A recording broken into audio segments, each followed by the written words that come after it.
everyone, I'm back to give you an update on how to harvest your microgreens. As you can see, they are really full and beautiful looking, maybe not so micro anymore. I might have waited just a few days too long, but nonetheless they're still going to be really good and tender.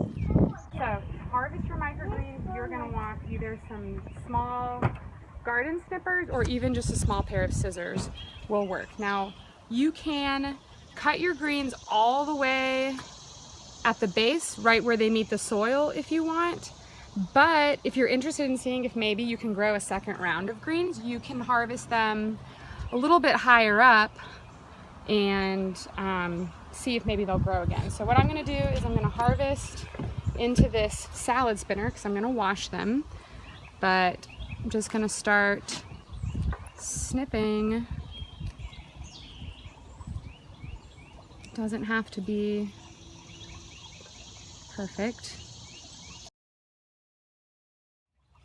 Okay, so I'm just going through and just kind of cutting them off at the top. You can kind of take a few, like a handful at a time, and just kind of cut away right at the base of the stem as you go. And then of course, if there's anything that doesn't look great, you can remove that. And if yours are anything like mine, they got a little tangled up because they grew really tall. We're probably trying to reach for some sunlight inside the house, but even so, we're still getting a really good harvest. So once you have all of them harvested, now we want to wash them just in case some of them got some soil on them.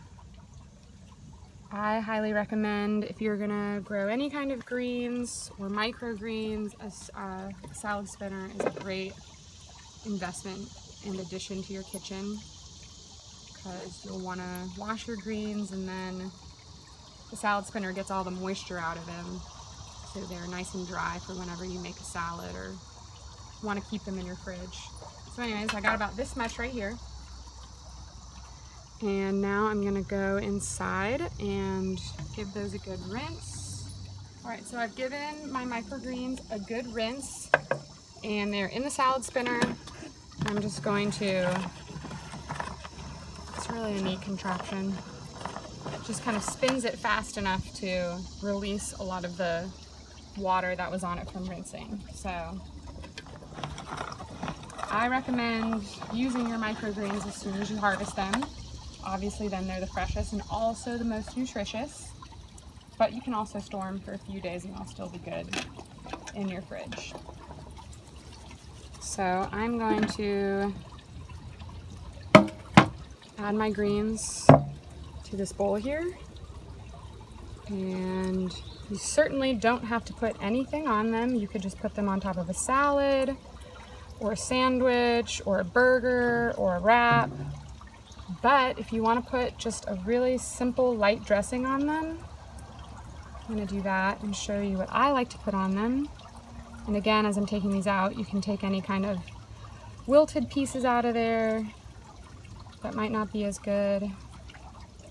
So you can definitely dress them with a salad dressing of your choice, but I recommend doing something really light and fresh. So I'm just gonna add a little bit of olive oil, a squeeze of lemon, and some salt and some fresh ground pepper. So I'm just gonna drizzle a little bit of olive oil, not too much.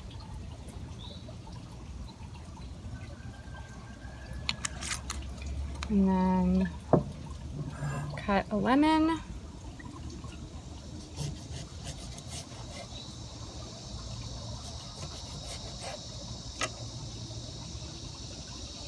Just add a little squeeze of that.